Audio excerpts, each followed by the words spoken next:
Assalamualaikum warahmatullahi wabarakatuh. Perkenalkan, nama saya Nabila Marsha Fitri. Di sini saya akan menjelaskan 4 materi. Yang pertama yaitu ontologi. Jadi, ontologi adalah ilmu yang membahas tentang hakikat dasar sesuatu yang ada, baik itu yang abstrak ataupun yang konkret. Ontologi mengajarkan kita untuk tidak melihat objek dari luarnya saja, tapi memahami hakikat dasar dari objek tersebut. Ontologi diperkenalkan oleh Rudolf Goclenius pada tahun 1636 Masehi. Ada beberapa pandangan dalam ontologi, sekitar ada 7, yang salah satunya adalah materialisme.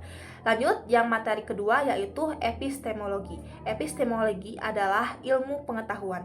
Epistemologi mengajarkan kita untuk bisa mengetahui apakah pengetahuan tersebut benar, valid, dan dapat dipertanggungjawabkan, sehingga informasi yang datang bukan hanya sekedar opini. Nah, agar pengetahuan atau informasi tersebut valid, maka dibutuhkan sumber pengetahuan yang salah satunya adalah indera, dan ada metode ilmiahnya juga, yang salah satunya itu adalah induktif. Ada beberapa pandangan dalam epistemologi, salah satunya adalah empirisme yang dikemukakan oleh John Locke.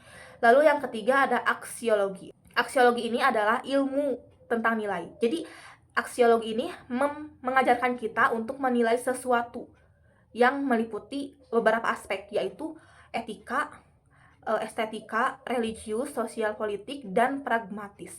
Nah, selain itu, pada zaman Yunani kuno ada tokoh pemikirannya, yaitu ada Plato, Socrates, dan juga Aristoteles. Materi yang keempat yaitu ada hubungan filsafat, ilmu, dan agama. Jadi filsafat itu kan kayak ilmu yang menjelaskan atau mempertanyakan segala sesuatu. Nah, dari penemuan dalam filsafat ini yang kemudian diobservasi dan dilakukan eksperimen sehingga dapat dibuktikan dan divalidasi secara empiris, maka ide yang ada di filsafat tersebut berubah menjadi ilmu. Nah, ilmu itu adalah sesuatu yang berguna sehingga harus diimplementasikan dalam kehidupan sehari-hari, yang dimana kita harus bisa punya pembatas dalam mengimplementasikan nilai tersebut, sehingga kita membutuhkan agama yang berupa nilai moral dan spiritual, sehingga kita bisa membatasi diri kita sendiri dalam menggunakan ilmu tersebut. Nah, contoh sederhana dari keseluruhan materi ini adalah baju. Jadi awalnya baju atau sering disebut pakaian itu awalnya tidak ada. Dulu pada masa dulu orang-orang itu menggunakan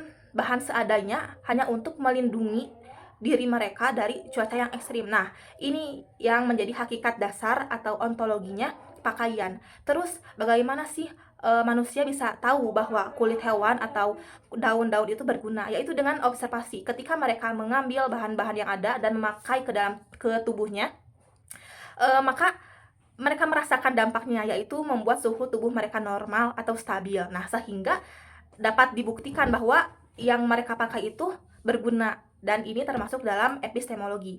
Nah, untuk di aksiologinya, ketika zaman terus berkembang, maka pakaian yang tadi ditemukan ini terus berkembang sehingga banyak motif, dan pastinya sangat berguna dalam kehidupan sehari-hari.